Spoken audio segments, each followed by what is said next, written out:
Hey guys, this is Monday and I'm going to talk about health topics. And thank you so much for all the love that I've been receiving. And last week I talked about basics of mental health, and this time I will be taking a lot of Q&As. I received a lot of questions, but I'm just going to make it very clear. I'm not going to take any personal or situation-based questions, because for the main reason that this is something that you really need to have in detailed depth of the situation before I can even begin to suggest any kind of solution. It'll be unfair for you because the answer to it would be very vague, and so it'll be unfair to you, it'll be unfair to me, and all those viewers who are watching and will maybe start relating to it. Because let me tell you, every problem is different and every situation is different, and so it's not going to be like two people in stress have completely different understanding of their situation and problems. So yeah, I'm not going to take any personal situation based problems, and what the questions I am going to answer today are strictly about mental health and counseling. So yeah, let's get started. But before that, don't forget to subscribe to my channel. Question number 1: how to know if counseling is helping and if you need further help. You've gone to a counselor because you do have some negative thoughts in your mind and you're not able to live your day-to-day life like you would have hoped for. Okay, so the magnitude of those negative thoughts could range from say -10 to -50, just fine. So a counselor helps you get a clarity of your situation and a better understanding, like an outside perspective of your own situation, and gives a lot of clarity of your life. And talking to a counselor helps to extend, like can bring up the magnitude around say 10 to 20 to 30 points. But if the counselor feels that what you're going through might be some kind of disorder or some kind of disability, then they will suggest you a better alternative for your own situation. Just trust your counselor and keep taking help. Who is a counselor and who is a psychiatrist, and when to consult who? So, counselor is somebody that you just go to talk to and who helps you to live your everyday life.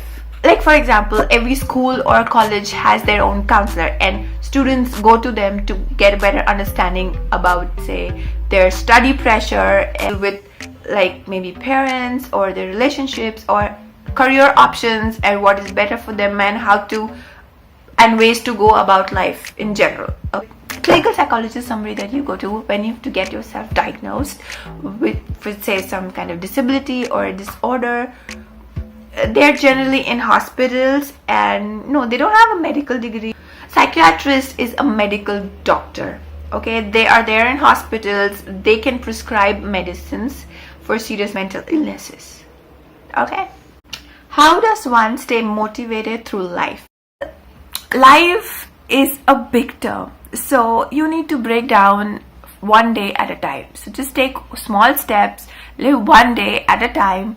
Basic tips to stay happy and motivated is to make small achievable goals for every day and stick to them. Make a routine and stick to it, and especially a nighttime routine, and just eat healthy, eat right, and maybe exercise and try to stay happy. So why do you think people with mental health issues are viewed as differently, and let's say a person who's affected by some chronic illness? And I feel people react differently when you tell them they have mental health issues.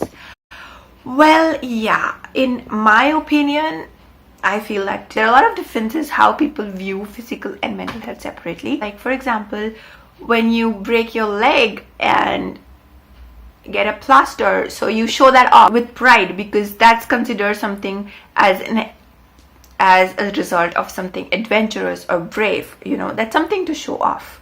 Whereas people feel very guilty in sharing their mental illness. There are other kind of illnesses which are a result of, I don't know, bad food, bad water, bad environment, everything. It's easier to blame on the environment, and it's more heard of, it's more sought out. Getting sick frequently is not considered as a sign of, you know, bad immunity or something. Another reason that I can think of right now is that a lot of physical illnesses are communicable. Like if you have cold, if you have cough, TB, chickenpox and everything. So people want to stay away from that. So people want to tell other people that I do have this and please stay away from me because you might get it. Not many mental illnesses in generally are not that communicable. So people want to keep it personal. But main reason, yes, you're right. So a lot of lifestyle diseases are still you take care of. You have special dietary requirements. You take medications very seriously. Whereas when it comes to, say, depression, or when it comes to depression, when the person is really suicidal and still is not willing to convey that to anybody because they feel, some kind of guilt, and the more in the entire blame about that goes to the society that they live in and the taboo that's made around it, and people don't generally want to accept it. Another reason behind that could be because of our curriculum doesn't cover mental health diseases while we're studying in detail about physical diseases, lifestyle diseases, deficiency diseases, sexually transmitted diseases. Nowhere do we study about mental diseases. Even in the entertainment industry, whenever we talk about anybody with a mental health issue, it's really a drastic issue, high severity. There are very less movies or TV shows that shows real situations where the protagonist deals with it, like, goes to counseling or take medications and gets himself cured and lives happily ever after.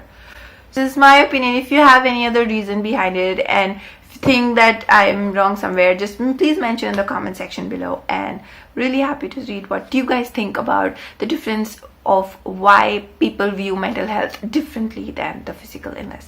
I am in deep pain right now, but I don't really like to talk much about my problem, and definitely I don't like sharing my problems to anyone. So how can a counselor help in that?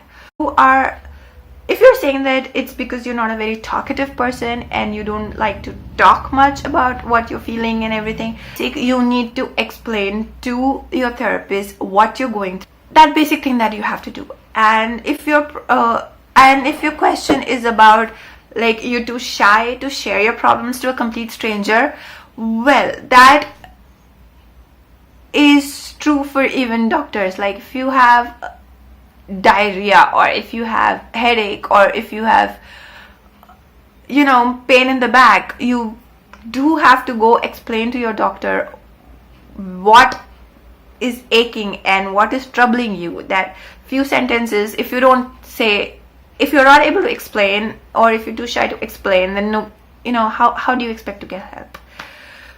Nobody is a mind reader. Just keeping your problem to yourself forever is just going to eat you up eventually, and it's just going to pile up in your head, and it's not going to go anywhere unless you let it out of your system. So, do you think it is okay to tell people about your depression and anxiety? Well, to your counselor, to your doctor, yes, definitely. You have to talk to somebody if you're feeling very depressed and anxious. But if you've already diagnosed and you know that you're in depression or anxiety, then well, that depends upon you. Or sometimes talking to somebody, telling people what you're going through, you'll be sometimes really surprised with their reaction and how empathetic they are and how welcoming they are to the whole situation and how much they want to help you. But sometimes when you tell somebody, it might backfire. But the risk also holds that you really expected somebody to react and accept you, somebody really close to, and if they're not understanding the situation, telling them might worsen. Hearing them not understanding might worsen the situation. So be very careful who you want to talk to, and well, it depends, because you know your situation, you know your friends and family, who you have around you, who can understand you better. And if you have somebody who will be able to help you through every situation of your life, then grab on to every person who is going to help you out. Okay, so these were the questions this time, and I hope it really answered and your doubts about the entire situation. So make travel videos on Thursday and mental health videos every Monday. So if you want me to talk about any particular topic, then please leave them on the comment section below. Follow me on Instagram, and so please like, comment, share, and subscribe to my channel, please.